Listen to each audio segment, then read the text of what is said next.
take a long, long time because it's been going forever. So, Prince William has reportedly gone completely scorched earth behind closed palace doors. And the reason is a confrontation almost nobody expected, but one that everyone is suddenly talking about. It all began at a charity exhibition focused on rural development at the Royal Horticultural Hall, which might be one of the dullest places in London for something this explosive to unfold. It was supposed to be a completely ordinary Tuesday afternoon engagement. Princess Anne was making her way through a line of dignitaries, just as she has done countless times before, when the afternoon suddenly turned into exactly the kind of public disrespect royal protocol is designed to stop. But the detail that should really catch your attention is not the confrontation itself. A freelance photographer was already positioned there before anything happened. His camera was aimed directly at Princess Anne, shutter already clicking inside a hall where every person on the guest list had supposedly been checked at the entrance. Someone appeared to know something was about to happen in that room. And someone clearly wanted photographs of it. Before we go any further, make sure you are subscribed because you will want to see where this ends. And believe me, it does not end inside that hall. I am Mark Holden, and this is Mark Holden Reports. I examine the records, access logs, and reporting surrounding this family, and then I tell you what I believe is really happening rather than simply repeating what a press office might want written down. Stay with me here, because the detail nearly everyone overlooked appears near the end, and it ended up costing someone £100,000. Here is how that afternoon unfolded. Princess Anne was standing beside the main exhibit in a tailored navy coat, wearing her familiar brooch and doing exactly what she has been doing for more than 50 years without complaint and without controversy. She was examining a display of locally produced goods. Her schedule was tight, exactly as her schedules usually are. If you have ever looked through the published engagement totals released each year, and consistently ranks at or close to the top, and she has done so for decades. She is the royal who will show up in miserable weather to open a small facility for an agricultural charity and never bring it up again. Everything inside that hall was proceeding precisely as planned. Then Laura Lopez, Camilla's daughter, entered through a side doorway. And the first thing that immediately seemed wrong was this: she was not listed as an official guest for the main stage. In fact, she was not supposed to be in that section of the building at all. But she did not enter looking confused. She did not wander around as though she had taken a wrong turn, and she never stopped anyone to ask where she needed to go. Instead, she moved deliberately through the crowd, placed herself only a few feet behind the Princess Royal, and waited. She waited until there was a break in the surrounding noise, until the hall became quiet enough for whatever she intended to say to be clearly heard. Then she moved forward. She did not bow. She offered no greeting whatsoever. And according to several witnesses standing close enough to hear the exchange, she spoke in a sharp, raised voice and told Princess Anne that the latest changes involving estate funding were a deliberate insult to her family.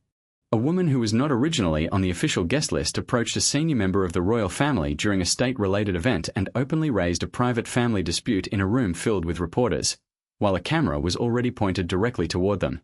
That does not look like a simple mistake in judgment. It does not look like someone becoming emotional and accidentally saying too much. It looks as though somebody had decided that this confrontation needed to happen, and then ensured it happened somewhere it could be documented.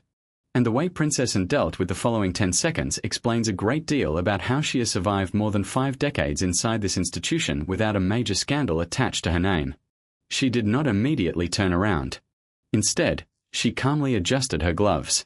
For 3 complete seconds, she remained perfectly still while the room around her fell silent and everyone present seemed to realize that something had gone seriously wrong. Then Anne turned around, her expression completely controlled, and refused to engage with the accusation itself. She said nothing about the estate funding. She said nothing about the family dispute. Instead, she simply asked whether the security team had properly checked the guest list for that afternoon's session. That was all. That was her entire response. Rather than debating Laura's accusation, and questioned whether Laura was even supposed to be standing inside that room. It was such a quick and precise dismissal that it probably hurt more than any argument could have, because arguing with Laura would have placed them on equal footing for that moment, and refused to give her that opportunity. According to witnesses, Laura's face turned noticeably red and she stepped closer. She accused the Princess Royal of using protocol as a shield. She claimed and had been directing the recent audit specifically against Camilla's family. Then she said everyone already knew about Anne's private meetings with the Prince of Wales. Her voice carried across the entire hall.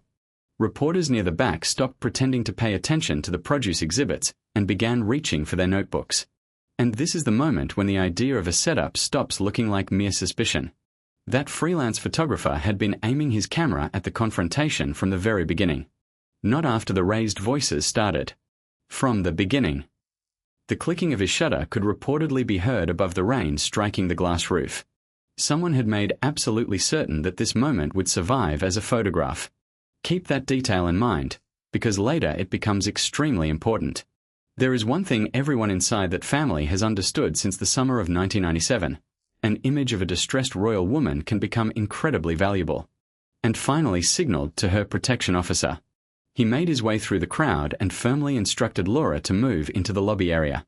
He informed her that her continued presence there was no longer appropriate. Laura then walked out past the dignitaries, reporters, and displays while nearly everyone in the room watched her leave. The entire confrontation lasted less than 2 minutes, yet it completely destroyed the carefully managed atmosphere of an event people had spent months preparing. But before the hall was even empty, one question was already spreading among the staff. How exactly had Laura gotten inside? Security at the entrance had supposedly been strict. Laura was not listed as a primary guest. Staff reviewed the access records later that evening and discovered that an invitation had been issued through a local regional director, someone who happened to be a distant acquaintance of Camilla's family. Someone had apparently convinced him to add Laura's name at virtually the last possible moment. By that evening, the regional director had been suspended. The invitation was officially flagged as a security breach, and palace officials began reviewing regional access procedures to make certain something like this could not happen again. But when you look closely at what they actually did rather than simply what they publicly said, this was becoming about much more than entrance procedures. They appeared to be assembling information about an entire circle of individuals who had quietly assisted Camilla's family over the years. And then the timeline became even stranger. Within an hour of the confrontation, one uncomfortable question began circulating through the royal household. Someone needed to establish exactly where Camilla had been that afternoon. Her official itinerary placed her at a board meeting elsewhere in the city. But one witness claimed to have seen her vehicle sitting only 3 blocks away from the hall. When the records were checked, the security log reportedly confirmed that the vehicle had indeed been in the surrounding area. It remained there for approximately 15 minutes. And then it drove away at almost the exact moment Princess and moved from the first exhibition booth toward the second. That timing did not look accidental.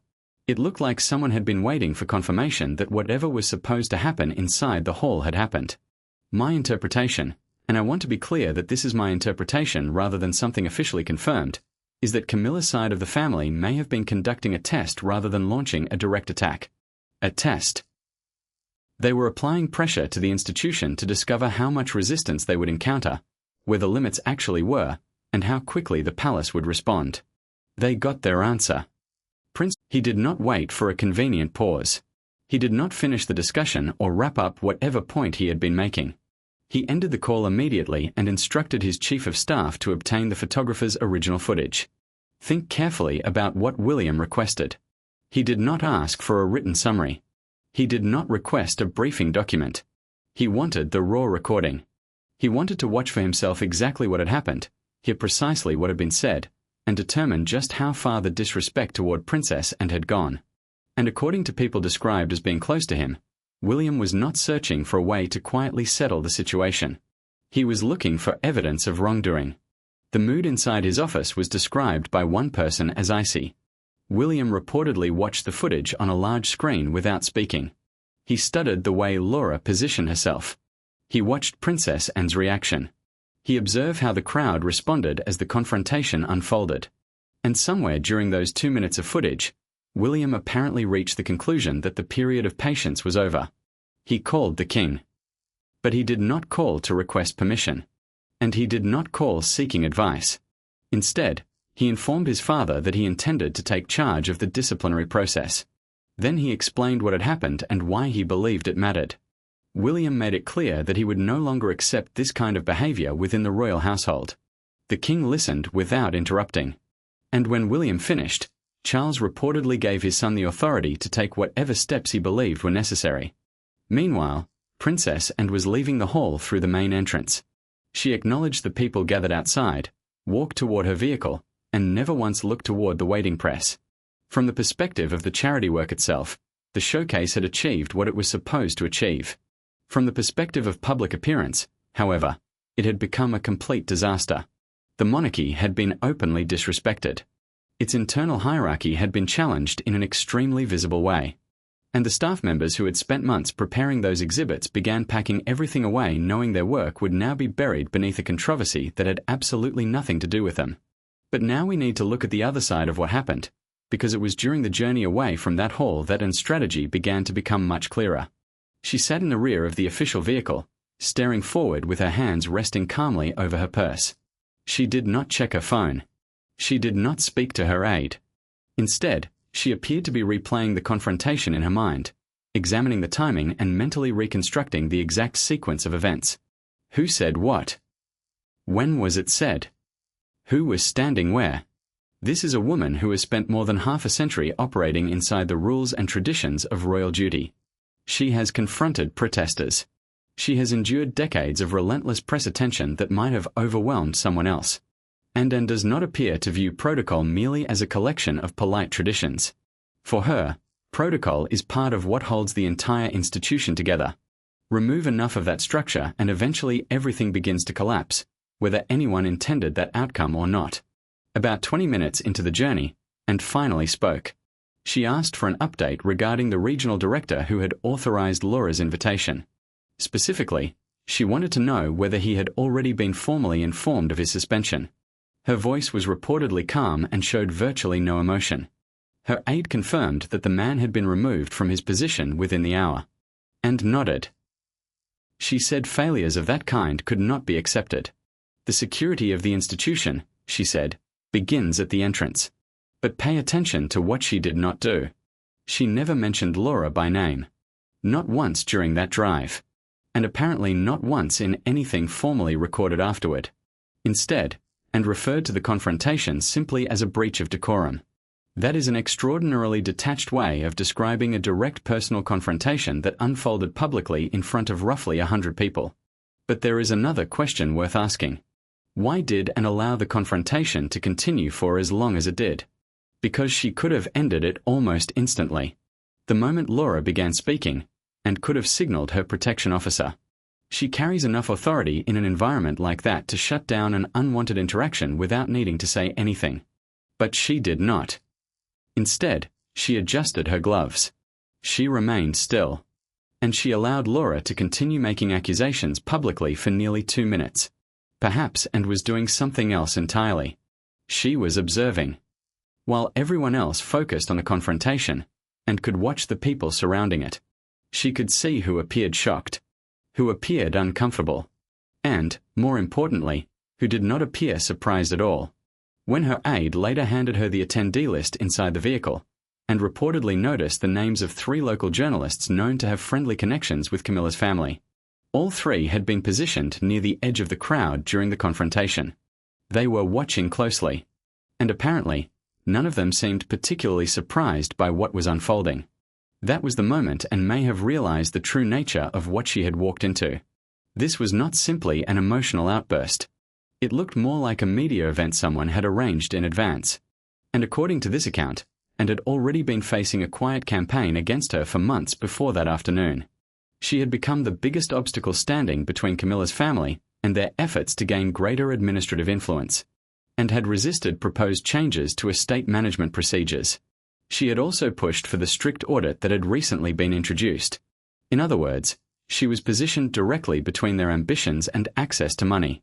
And that realization created a much more serious question during the drive back. Someone had apparently informed Camilla's family about the audit. The only remaining question was who had leaked it, and knew the audit was highly confidential. She knew because she had personally been present when it was authorized. Only 4 people had been inside that room. 4. As she reconstructed the timeline in her head, she reportedly arrived at a conclusion she probably did not want to reach. The information may have come from inside the king's own private office, and then contacted someone connected to the intelligence services and requested that the email traffic associated with the estate audit be traced. She wanted to know whether the trail led back inside the palace. She had no intention of dropping the matter, and had spent much of her life acting as someone who protected the institution's boundaries. And now she appeared to have discovered that somebody inside those boundaries might have been quietly opening the door for others. She arrived back at the palace after nightfall. One of the first things she noticed was that the light inside Prince William's office was still burning. She knew he was working, and without needing to speak to him, she suspected he was searching for exactly the same leak she was, and entered the building, walked past portraits of generations who had carried the monarchy before her, and headed directly to her desk. She opened her estate management records and began comparing the signatures appearing across the audit documents. Then a pattern started emerging. She could see how people connected to Camilla's family had apparently influenced staffing decisions. She could identify attempts to place individuals sympathetic to them onto regional boards. It did not look like one dramatic attempt to seize control. It looked gradual, slow, patient. Influence accumulated over years through individual changes small enough that few people would have considered any single one worth challenging. This was no longer simply about access to a cottage, possession of a title, or getting a place at an important lunch. In Anne's view, something much larger appeared to be happening within the monarchy's administrative structure, and she decided she would investigate it herself. She would gather whatever evidence existed. She would put that evidence directly in front of the king, and ultimately, she would force him to confront an impossible choice between protecting his marriage and protecting the institution, and remained at her desk late into the night, focused, controlled, and completely determined, because whoever had initiated this confrontation had made one enormous mistake. Of everyone inside that institution, they had chosen to challenge the person least likely to retreat, and the person who had the least to gain personally from backing down. I have gone through this next section several times, because the speed with which William acted over the following 12 hours is what makes me believe this was not simply an impulsive response. My interpretation is that he already had a strategy prepared and had simply been waiting for the right reason to put it into action. Pay attention to the timing and decide for yourself. Prince William entered the briefing room shortly after 5. He did not even remove his coat. He walked directly toward the center of the table, placed his phone on the polished surface, and faced 5 senior aides, each holding a report about what had happened that day. William pointed toward the screen mounted on the wall. Then he played the original footage from the horticultural event. The sharp clicking of the photographer's shutter could clearly be heard on the recording. William allowed the entire confrontation to play without saying anything. He watched Princess and remain composed and adjust her gloves. He watched Laura Lopez move toward her. He watched every second until the footage ended. Then William switched off the projector with one firm click. His first question was simple. Why had someone who had reportedly been restricted from official engagement lists been allowed inside that hall? He turned toward the director of security. The man started trying to explain what had happened, but William immediately interrupted him. He said he was not interested in explanations. He wanted the identity of the staff member who had overridden the screening procedures. And according to the account, William made it clear that whoever was responsible would be removed before the next morning's news cycle began. Because this was no longer merely about a single security mistake. It was about whether the palace's chain of command still functioned. William had reportedly spent the previous 2 months quietly removing staff members considered loyal to Camilla's family from influential positions within the household. And what happened inside that hall convinced him that he was dealing with 2 problems simultaneously. There was the battle over public perception outside the palace, and there was the internal struggle over influence inside it.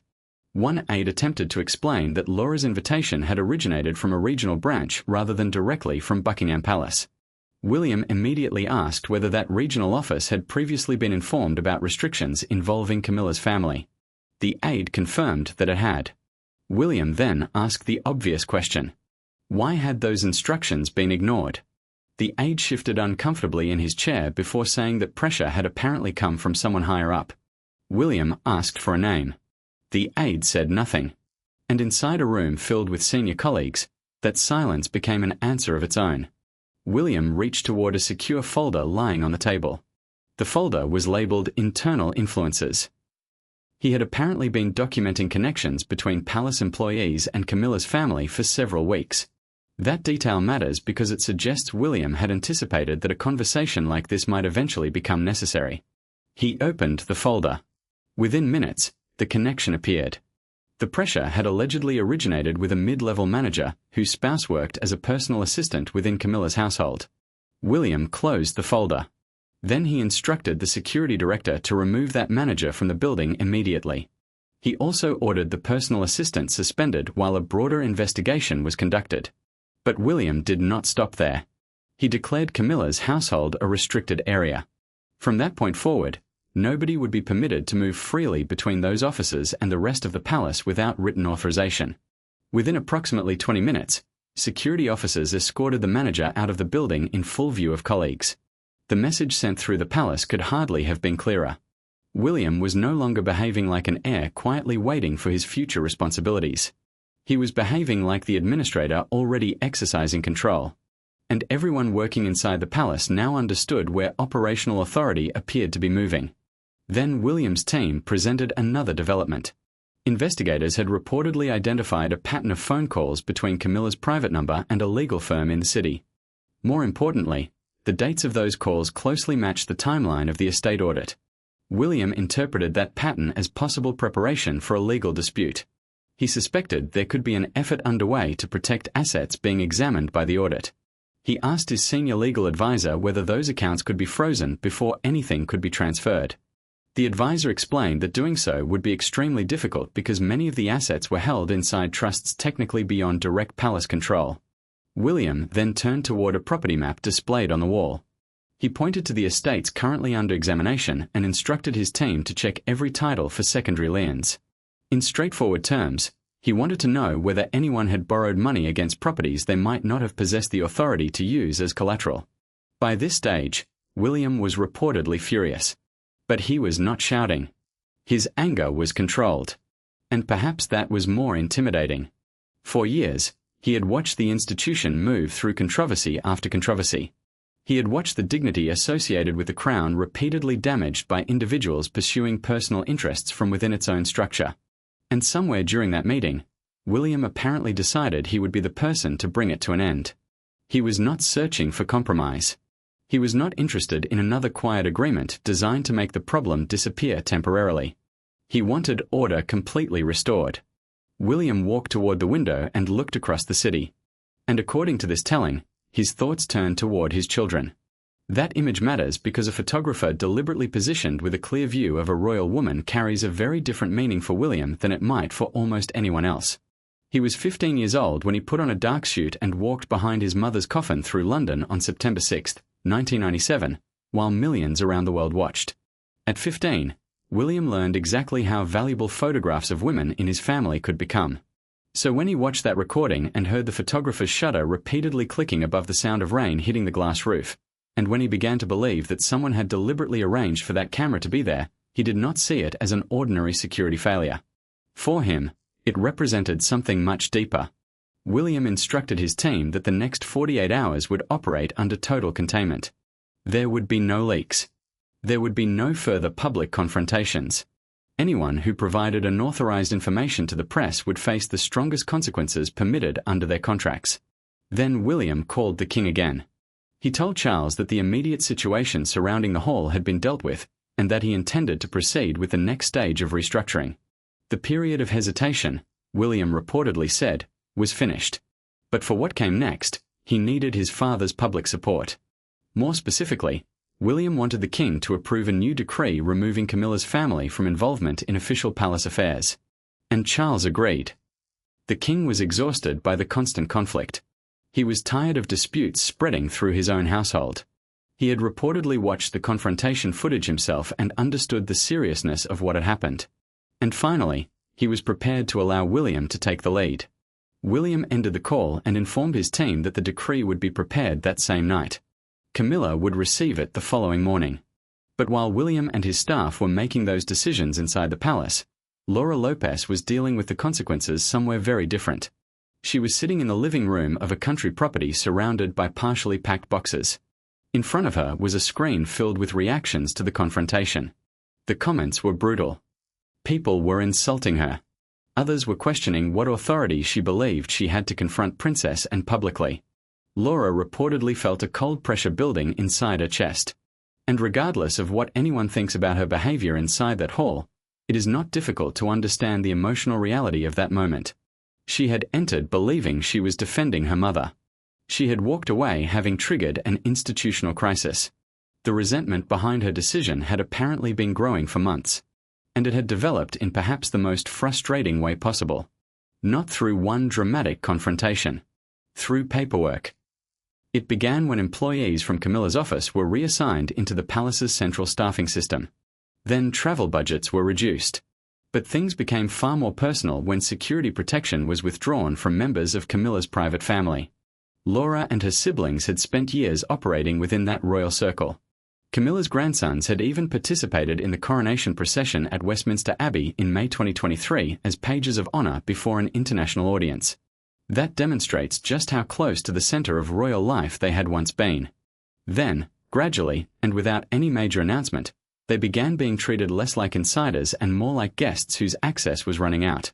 Laura's brother entered the room carrying another piece of troubling news. Their personal banking activity was now being examined. The bank had reportedly requested documentation for every transfer exceeding £5,000. The audit was no longer limited to estates, staffing, and palace offices. It had reached directly into their private finances. Laura looked around at the boxes filling the room. They had already been instructed to leave the estate offices before the end of the week. She thought about the meetings she had attended inside those offices. She thought about the influence the family had once exercised over estate contracts and decisions about who received them. It must have felt as though they had spent years living inside one reality, only for someone to suddenly begin dismantling it while they were still standing inside. But one question troubled Laura more than everything else. Where was her mother? Camilla had not stepped forward to protect them. And Laura could not understand why. She had expected the Queen to use her position to negotiate some kind of settlement. She had expected the king to intervene and reduce the tension. Instead, Camilla had become completely silent. She had withdrawn to her private residence. Within weeks, she appeared to have almost disappeared from the confrontation entirely. And Laura was left wondering whether her own mother had chosen to protect the crown, even if doing so meant abandoning the interests of her children. Then a courier arrived at the property carrying a package from Camilla's personal attorney. Inside was a letter containing legal guidance. The message was direct. They were instructed to remain completely silent. The letter warned that any additional public action from the family could lead to a complete legal separation from the royal estate. But when you examine that warning carefully, it does not necessarily read like Camilla abandoning her children. It reads more like an attempt to protect them. Camilla was not simply sacrificing her family. She appeared to be trying to prevent them from ending up inside a courtroom. Because William had reportedly uncovered evidence suggesting broader financial irregularities, and he was putting together material that could potentially be handed over to criminal authorities. The letter apparently acknowledged that possibility. It explained that investigators examining the estate had discovered a series of financial transfers that had not yet been satisfactorily explained.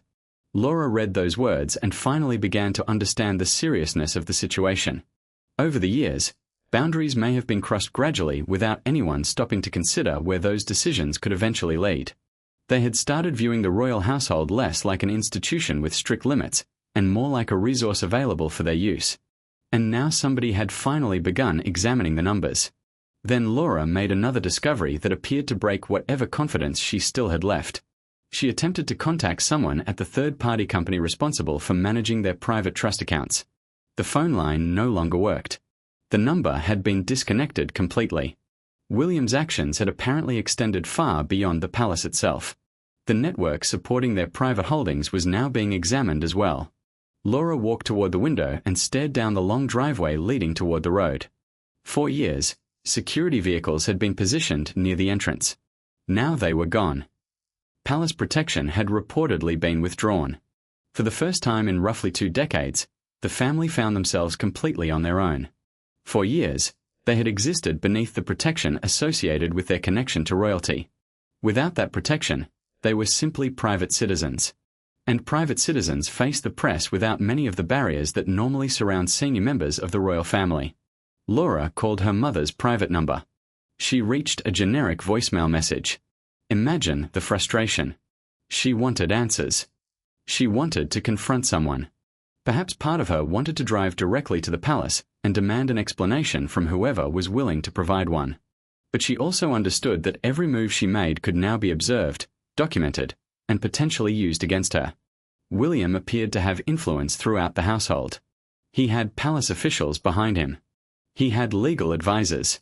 He had the king's authorization. And increasingly, he had control over the direction of the public narrative. Laura was participating in a struggle that, from her perspective, may already have been decided. She remained in that dimly lit room surrounded by boxes and thought about the life her family had enjoyed. The access. The influence. The protection. The privileges.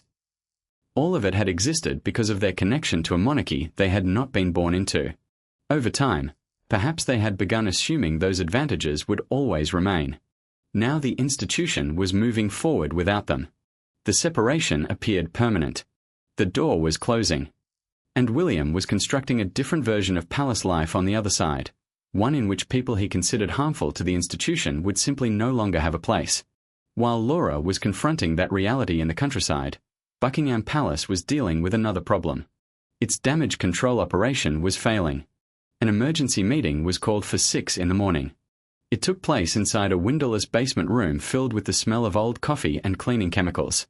3 senior members of the communications team sat around the table looking exhausted after working throughout the night. A large screen displayed live social media reactions. The numbers looked terrible. Negative engagement had reportedly exceeded 4 million interactions and continued rising. The palace had completely lost control of the narrative. Footage of the confrontation had spread across virtually every major platform. People were slowing it down, analyzing individual frames, reposting different versions. The footage had even been translated and dubbed into 6 languages. Meanwhile, official palace channels had remained silent for approximately 12 hours. And that silence was increasingly being interpreted as weakness. With no detailed official explanation available, the public began filling the information gap with theories of its own. Some of those theories were reportedly closer to what palace investigators were discovering than officials were comfortable admitting publicly. The communications director eventually entered the room carrying a folder. He dropped it onto the table. Inside was a proposed official statement. And it was exactly the kind of carefully constructed language institutions use when they want to acknowledge that something happened without actually explaining anything. Nobody was named. The confrontation was described merely as a misunderstanding during a public engagement. The statement promised that event security procedures would be reviewed. Every sentence appeared designed to avoid giving the public anything substantial. One aide immediately pushed the document back across the table. She said it would not work. Public reaction had already moved beyond the stage where vague institutional language could contain the story. She pointed toward the data on the screen. People were not asking whether security procedures needed improvement. They wanted to understand the conflict itself. And that was when the investigation into how the footage had escaped the hall took a much darker turn. Initially, palace security reportedly suspected someone working with the catering team. Phone use had been restricted inside the main event area. So investigators assumed a staff member had ignored the rules and secretly recorded or distributed the confrontation. But by the end of that early morning meeting, they had discovered something far more serious. The footage had not originated with catering staff. It had reportedly been uploaded by a freelance photographer working for a local radio station. And that radio station had received its access credentials through the same regional director responsible for placing Laura's name on the guest list. Suddenly, the regional director no longer looked like a distant family acquaintance who had simply agreed to do someone a favor. He appeared to have helped arrange multiple pieces of the situation. The invitation, the access, and the presence of someone capable of recording what happened. Investigators now viewed him as an active participant. Then they discovered the money. The radio station had reportedly paid £10,000 for exclusive footage showing a member of the royal family being confronted publicly. The payment had been routed through a shell company, a business structure that can be used to move money without making the identity behind a transaction immediately obvious. £10,000 for the footage. Remember what I mentioned earlier about the value of an image. This is where that detail returns. For decades, photographs showing royal women under visible distress have carried enormous commercial value. And every member of that family understands the history surrounding that reality. But according to this account, what made this situation different was the possibility that somebody connected to the wider family circle had helped create the circumstances necessary to obtain the image. Palace lawyers moved quickly.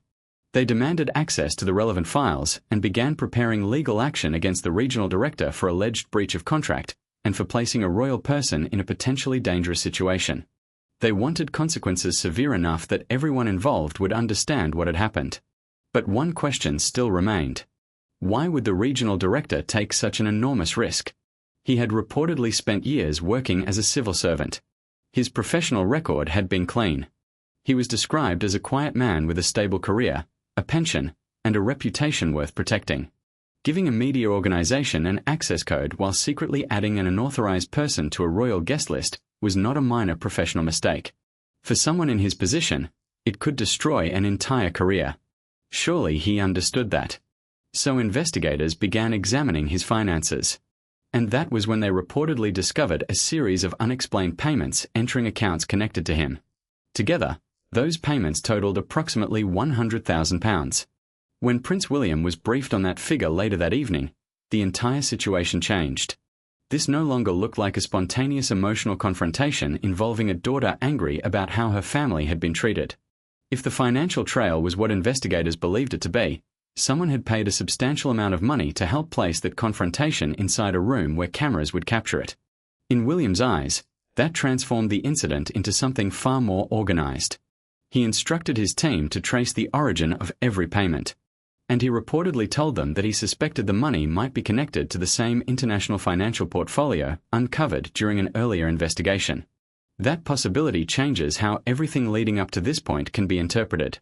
Perhaps Camilla's family had not simply been reacting emotionally to reduced budgets, lost offices, or shrinking influence. Perhaps financial pressure was driving decisions behind the scenes. And people under serious financial pressure can make increasingly desperate choices. But before we move into what happened next, there is one detail that deserves attention. Nobody spends £100,000 merely so someone can publicly express frustration on behalf of their mother. If that money really was connected to the confrontation, then someone wanted that scene to happen for a reason. And whoever pays for something like that usually expects something in return. William scheduled a press conference for 10 o'clock. And the people he chose to invite may have been one of the most significant decisions he made throughout the entire situation. He did not rely on the usual royal correspondence. These were reporters who regularly dealt with palace communications teams and had professional relationships they generally wanted to preserve. Instead, William invited leading investigative journalists from major national newspapers. Financial reporters. Journalists accustomed to examining records, following transactions, and digging through complicated documentation. William had apparently decided that the only way to regain control of the situation was to reveal considerably more information than anyone expected.